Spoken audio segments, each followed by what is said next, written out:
This video is brought to you by PrizePicks. At the end of the day, the NFL is a job. And like any job, when there's a lot of hiring going on, well, there's going to be a lot of, future endeavors going on as well. See, the Browns have brought in 10 new rookies from just the draft alone. They've signed a bunch of free agents, which means that there's probably going to be some turnover on even this current roster. Who's going to make it? Who's going to be in a precarious position battle? That's what we're here to talk about today. But before I get into that, let me talk about my sponsor, PrizePicks. Hey, let me talk to you about my sponsor for this year, PrizePicks. It's a fun way to win cash while you're watching your favorite teams. Forget complex betting rules. Their app is designed to be incredibly easy to use. Just pick more or less on a few player stats and lock in your lineup. Speaking of, here are my picks for this upcoming NFL season. They have Myles Garrett at 14 sacks here. I think he will get more than 14 sacks. Joe Burrow at 3,875 passing yards. I think he'll be a 4,000-yard passer. I'm going to go with more. They have Derrick Henry at 1,224 yards. I'm going to go less than that. Check to see if PrizePicks is available in your state. You can follow me on the app at KWEN_C to see all of my lineups. Download the PrizePicks app today. Play $5 and get $50 in lineups when you download the app using the link in the description. So where are some position crunches for this Browns team now that the draft is over?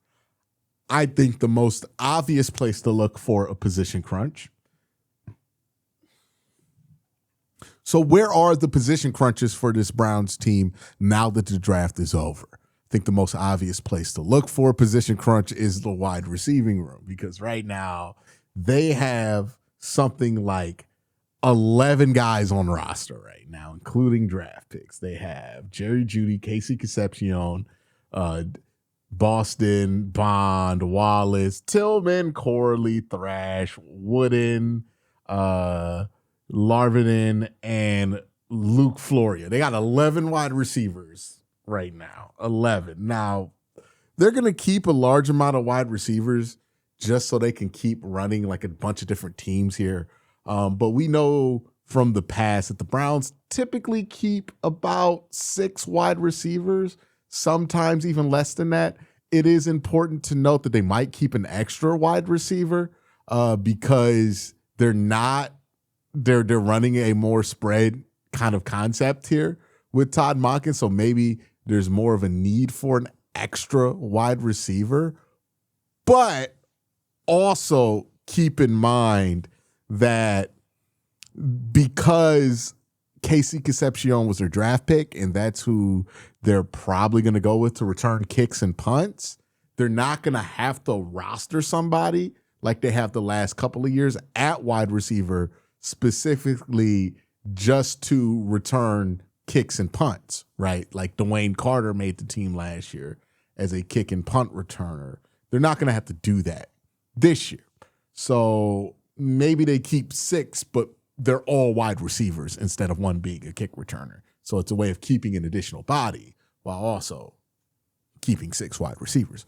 So 11 guys on roster right now, probably 6 spots. 4 of these spots are locked up, right? Jerry Jeudy not going anywhere. It does not benefit the Browns to cut Jerry Jeudy financially. He'll be here. Casey Concepcion, obviously. Denzel Boston, obviously. This one's not as obvious to people, but financially, they're not incentivized to let go of Isaiah Bond, right? I think they lose a couple $1 million in the salary cap if they cut Isaiah Bond. So they'll be keeping Isaiah Bond, which leaves Wallace, Tillman, Corley, Thrash, Wooden, Larvin, and Luke Floria all on the chopping block. Now, they're going to keep 6 wide receivers. I think this ends up being 3 different competitions. Between Wallace, Tillman, and Tillman, I think there's going to be a competition for that 5th spot. right? Whoever wins that battle will keep the 5th spot. The loser of that battle will probably be cut between Tylan Wallace and Cedric Tillman. I think Cedric Tillman will probably win that battle. Then there will be a 3-man battle between Corley, Thrash, and Wooden. Corley's spot is hard to guess if it's still going to be there because almost anything you would have asked Malachi Corley to do, you're going to give that work to Casey Concepcion now that he's here. Jamari Thrash does a lot of Z receiver stuff. He's not really a slot, so I don't know where the work is for him, but he's really talented. Wooden is more of a special teams player. So those 3 guys probably compete for that last spot. I don't think they're in direct competition for each other, but one of those 3 guys has to justify their roster spot, right? Either it's Corley because he can prove he's worth it outside of just being a gadget guy at wide receiver, or Thrash can provide some value, depth at wide receiver, or Wooden proves to be so useful with special teams that you have to roster him, right? Not in competition for each other, not in competition for the same role, but the same roster spot. And then there's the last competition, the 3rd competition, which is between Gage Larvin and Luke Floria. Probably both ending up on the practice squad, right? But I would think the winner of this competition ends up on the practice squad. The loser also ends up on the practice squad. I think both those guys end up on the practice squad. So right now I'm thinking it's probably going to be Jerry Jeudy, Casey Concepcion, Denzel Boston, Isaiah Bond, Cedric Tillman. I'm going to go Wooden. I'll say Wooden justifies it for special teams somehow. And then that ends up being your 6 that you roll into the season with. But that's where there's going to be a significant amount of competition in that wide receiver room. The next position where there's not really a crunch, there's just a question of if they're going to roster one. And that's fullback. See, the Browns have made a bit of an effort here to fill out that fullback position. They signed a fullback from, I believe he used to play for the Denver Broncos. And also they drafted Carson Ryan, who I expect to compete for that role for them. This is an interesting one because I'm not 100% sure that they're going to roster a fullback. But I do think a lot of what Todd did in Baltimore requires somebody to fill that role.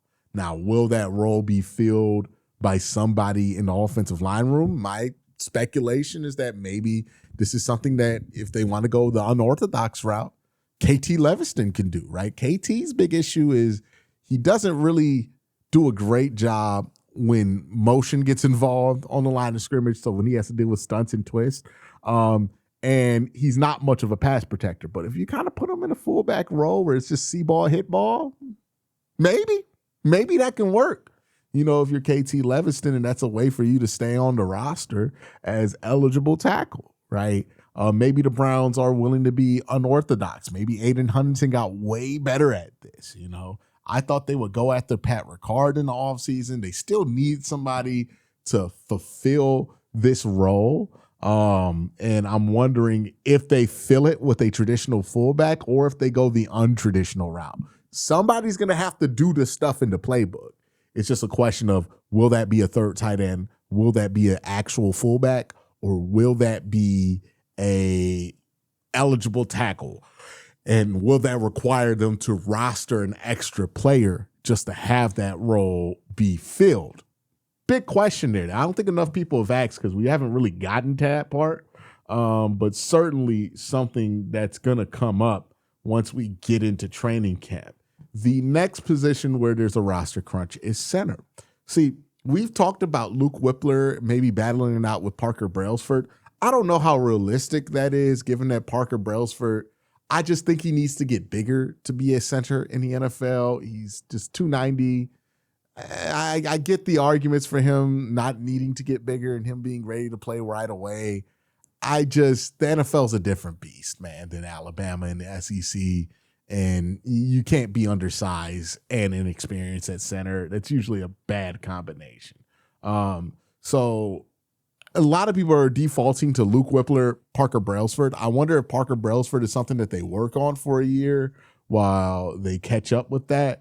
And the real competition ends up being between Luke Whippler and Kendrick Green. Now, Kendrick Green has played center in the NFL before, only 1 year with the Pittsburgh Steelers as a rookie. He played it for 1 season, never went back to it for whatever reason.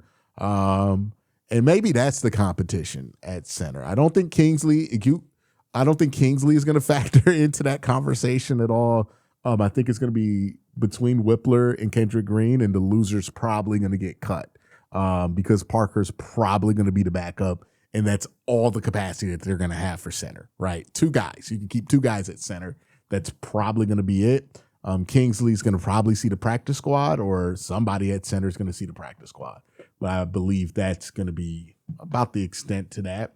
There are other roster questions that you have to ask about the Cleveland Browns because, they're kind of scary in some parts here. DB depth, it's a little scary. Let me show you exactly what I mean by that. I have here a rough kind of look at the Browns roster right now. Everybody's not here. The undrafted guys aren't here. But if you look at this roster real quick, you'll see, right?